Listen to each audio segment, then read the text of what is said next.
आवश्यक राजकाज के लिए मंत्री की तुरंत आवश्यकता पड़ी। उन्हें बुलाया गया तो मालूम पड़ा कि वे पूजा में बैठे हैं, इस समय नहीं आ सकेंगे। काम जरूरी था। राजा ने स्वयं ही मंत्री के पास पहुंचना उचित समझा। राजा के पहुंचने पर भी मंत्री उपासना पूरी होने तक जप ध्यान में बैठे ही रहे। पूजा समाप्त होने पर जब मंत्री उठे तो राजा ने पूछा, भला ऐसी कौन सी महत्वपूर्ण बात है जिसके लिए तुम मेरी उपेक्षा करके भी लगे रहे? मंत्री ने कहा, राजन, मैं गायत्री जप कर रहा था। यह महामंत्र लोक और परलोक में कल्याण के सब साधन जुटाता है। इसका फल बहुत बड़ा है। इसी की मैं तन्मय होकर उपासना करता हूँ। राजा ने कहा, तब तो इसे हम भी सीखेंगे और वैसा ही लाभ हम भी उठावेंगे।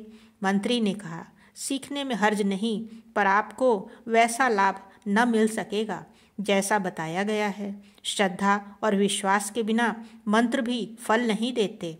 मंत्र सीखने से पहले आपको श्रद्धा की साधना करनी चाहिए। राजा जिस काम से आए थे वह मंत्रणा करके वे वापस चले गए, पर उस मंत्र की बात उनके मस्तिष्क में जमी ही रही जिसे मंत्री इतना महत्व देते हैं। एक दिन राजा ने प्रसंगवश मंत्री से पूछा, श्रद्धा के बिना मंत्र क्यों फल नहीं देता? मंत्री ने कुछ उत्तर ना दिया, चुप हो गए। पर थोड़ी देर में एक बालक कर्मचारी उधर से निकला तो मंत्री ने उसे पास बुलाकर आज्ञा दी, राजा के गल पर एक चपत लगा दो। बालक इस आज्ञा को सुनकर सन्न रह गया, पर उसने वैसा किया नहीं। मंत्री ने 2 नहीं 3 बार वही आज्ञा दी, तो भी उस लड़के ने मंत्री का कहना नहीं माना और चुपचाप खड़ा रहा। मंत्री की असभ्यता देखकर राजा को क्रोध आया और उसने लड़के को आज्ञा दी कि इस मंत्री के गाल पर 2 चपत लगाओ।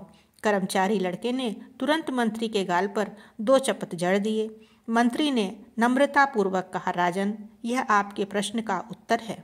लड़के ने मेरा कहना नहीं माना। उसने आपको वैसी आज्ञा का अधिकारी और मुझे अनधिकारी माना। मंत्रों की भी यही बात है। वे श्रद्धावान और सत्पात्र की इच्छा पूरी करते हैं। इसलिए आपको अधिकारी बनने के लिए मैंने कहा था और मंत्र जप से भी पहले श्रद्धा सदाचार को अपनाने की प्रार्थना की थी। कैसी लगी आपको यह कहानी? लाइक एवं कमेंट करके अवश्य बताएं। धन्यवाद।